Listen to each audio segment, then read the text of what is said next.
If you're Malaysian and you love matcha and kaya, hear me out. We're going to try and mix it together. I saw someone on TikTok mixing it. I was like, obviously it would work. It's literally like coconut and sugar. I don't know how strong this is, so put some hot water. That smells so good. I think this is good. Add some ice. Instead of normal milk, I'm going to be using pandan soy milk, which is not like the soy milk you get at Coles and Woolies.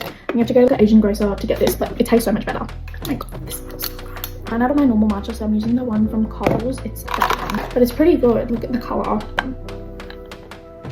That actually looks so good. Try it now and see if it needs any more kaya. I think I put enough, but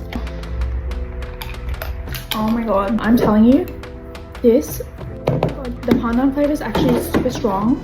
So good. Try that and let me know how it tastes.